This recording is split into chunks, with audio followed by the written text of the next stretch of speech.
Hey, what's going on, guys? Welcome back to the GM. It is your guy, Boulanger. Up next on the GM, the real reason why Ben Cleveland cannot see the field. Let's talk.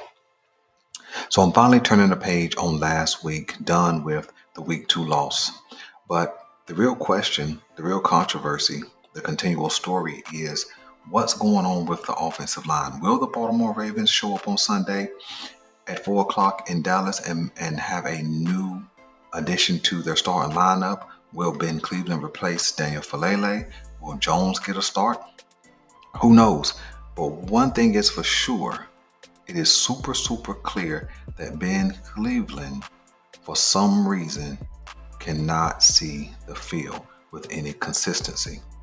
Now, the truth is, uh, the Baltimore Ravens have limited options behind Daniel Falele at that right guard position.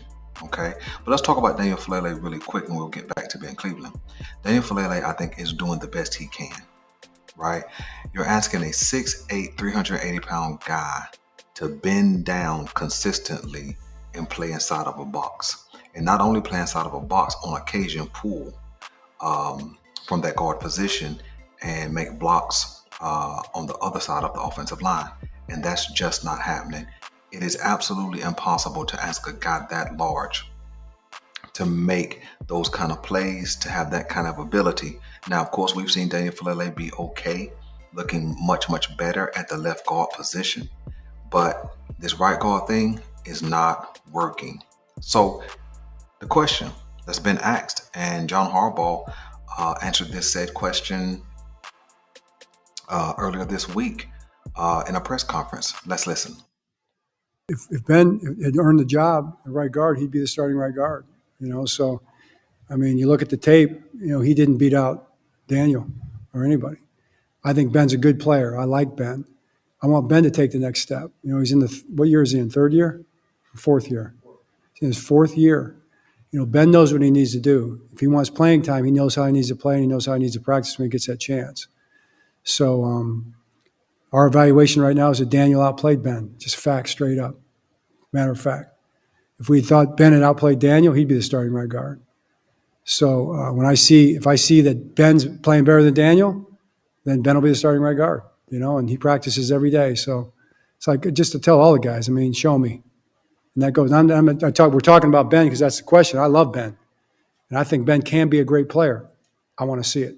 Now, when you hear John Harbaugh's response to why Ben Cleveland isn't playing, or will he get an opportunity to play, John Harbaugh seems to have some type of vendetta, some type of grudge against Ben Cleveland, seeming to indicate that Ben Cleveland just isn't getting the job done in practice.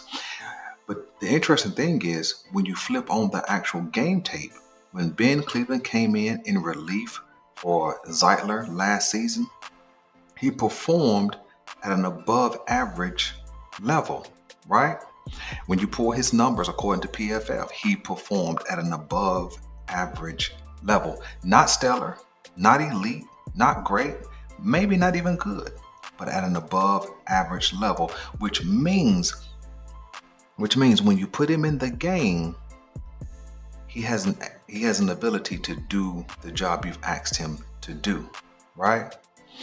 And when you pull Daniel Falele's numbers, again, not banging on him, but he's just not suitable enough. We see Lamar Jackson taking hits that are unnecessary. We see Derrick Henry getting stuffed in the backfield, not getting a chance to get downhill in the run game. And some of that, not a lot, but some of that, a good amount of that is coming through Daniel Falele's hole. So the question, the practical question I might add would be, why is Ben Cleveland not getting an opportunity? And I think I've discovered the answer. You see, it's not because he's not smart. Listen to this clip of Ben Cleveland give some feedback to some questions he's answered.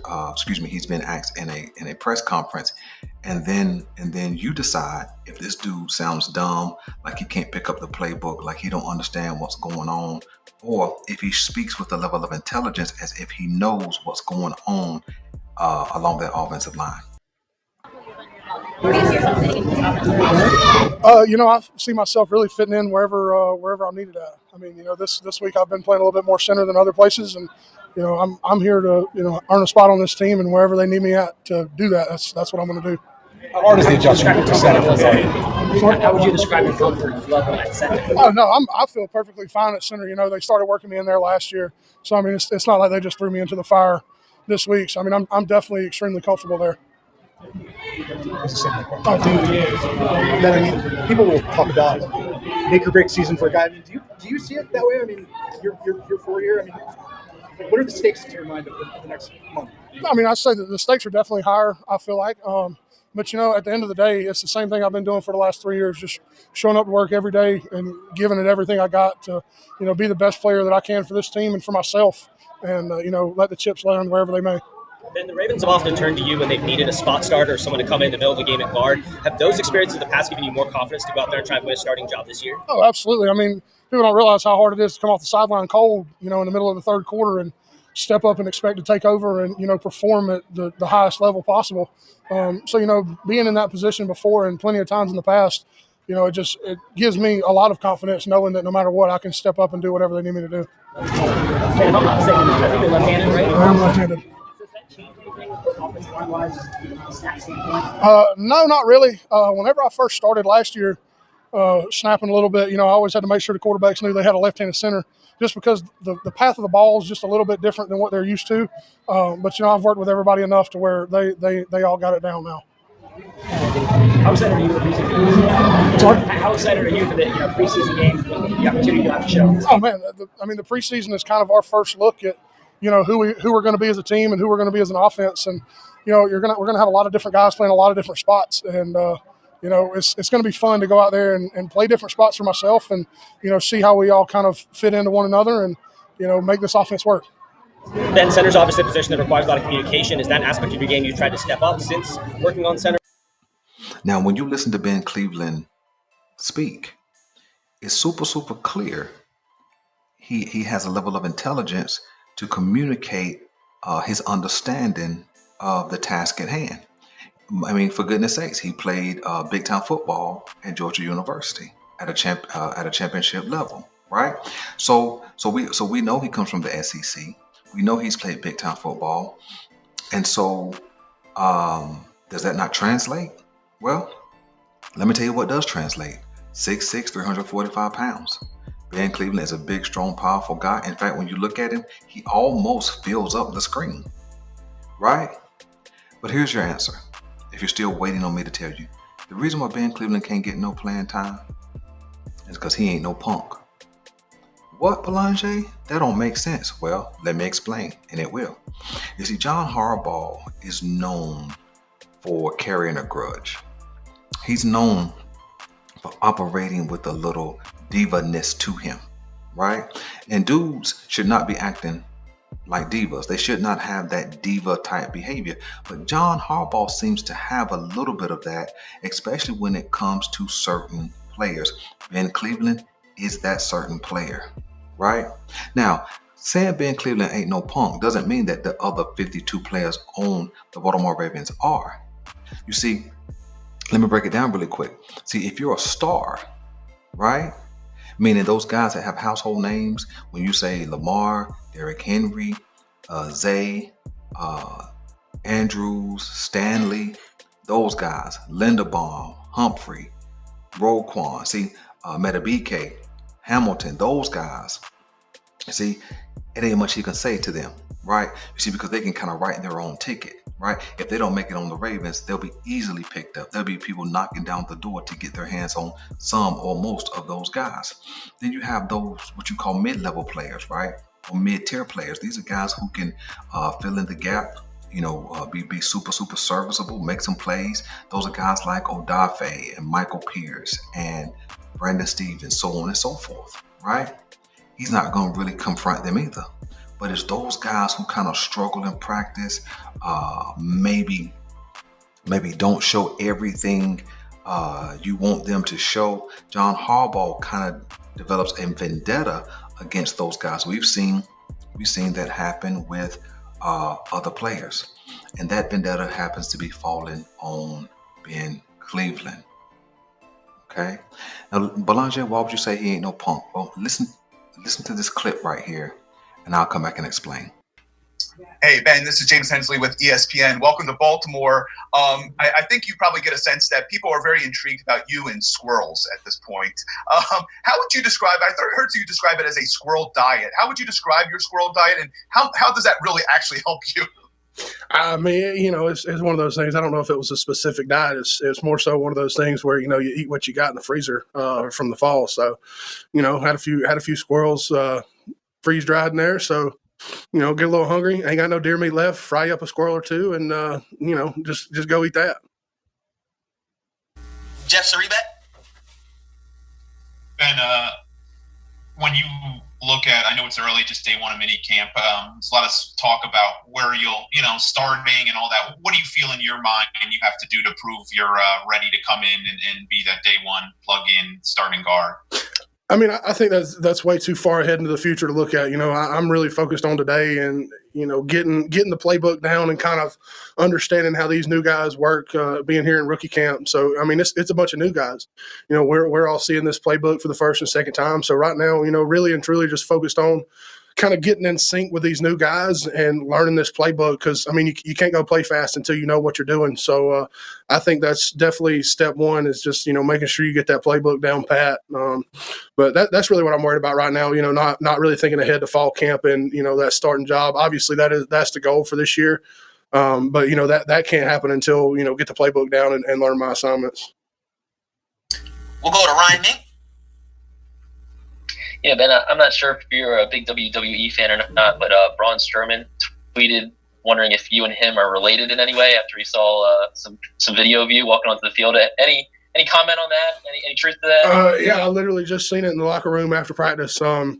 Couldn't really think of anything to say back to that right now. No, I mean, it definitely was kind of cool because, I mean, I followed him for a long time and, he's on Instagram. He likes to hunt, big gun guy and things like that. So, obviously we look alike and I'm sure we'd have a lot of things in common. But, yeah, I was kind of shocked whenever I seen that. So I haven't been able to come up with the right response for that one yet.